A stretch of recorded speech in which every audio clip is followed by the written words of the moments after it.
I recognize fully that Indonesia is a very diverse country from a culture standpoint, from a language standpoint, just from a geography standpoint, with 15,000 different islands, and so there's not quite the homogeneity that South Korea has.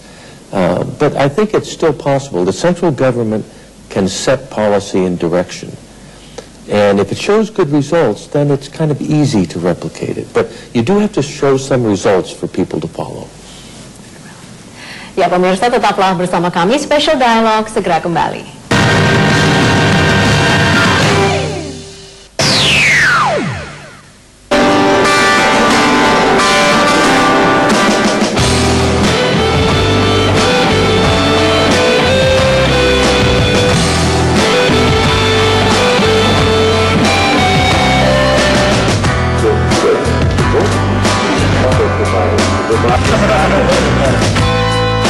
Tujuan Intel World Ahead Program adalah mempercepat akses teknologi bagi siapapun dan dimanapun di dunia.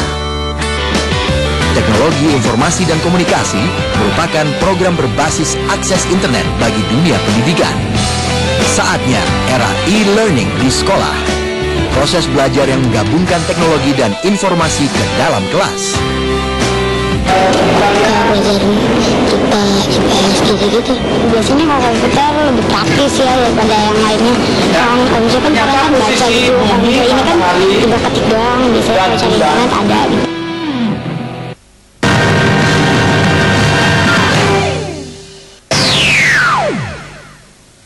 Pemirsa, Anda masih menyaksikan Special Dialog dengan topik program Intel World Ahead untuk pendidikan di Indonesia, masih bersama Chairman Intel, Craig Barrett.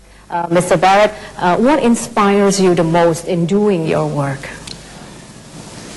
From the education perspective, it's the energy and enthusiasm of young children.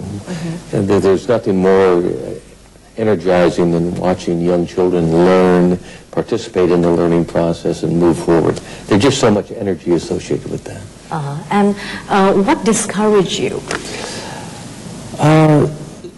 You get discouraged when you see children not getting opportunity. You know, the world has become so small that a child in Indonesia in the future will be competing with a child in India, a child in China, a child in the United States. And so if the child in Indonesia or anywhere in the world doesn't get the educational opportunity, you know they're not going to be able to compete in the future. You know that they'll be relegated to a relatively low position, low salary, not much professional advancement, not much opportunity. So seeing children lose the opportunity, that's the discouraging part. And how do you overcome that discouragement? Well, you overcome the discouragement by trying to do something, by trying to make a difference, by trying to contribute. And that's why I'm so happy to work for Intel, because Intel is very active in this area. And we firmly believe every child should have equal opportunity from an educational perspective. Now, we're not there yet in the world. There are many parts of the world where children don't even go to school.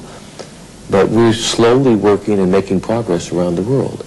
You know, the fact that we have trained 5 million teachers, and that each teacher touches perhaps 30 children each year, that's over 100 million children you're touching by training those 5 million teachers.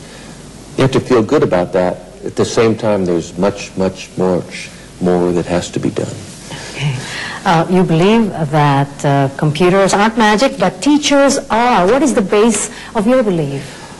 I think a good teacher gets results independent of the environment and whether they have computers or not.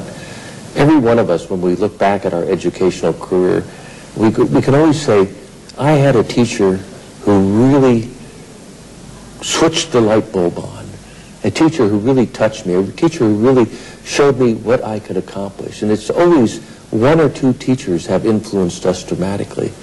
And what we need to do is just touch every child with a good teacher. So teachers in the classroom, they interface with the child, they sense how the child needs help, gives them additional help.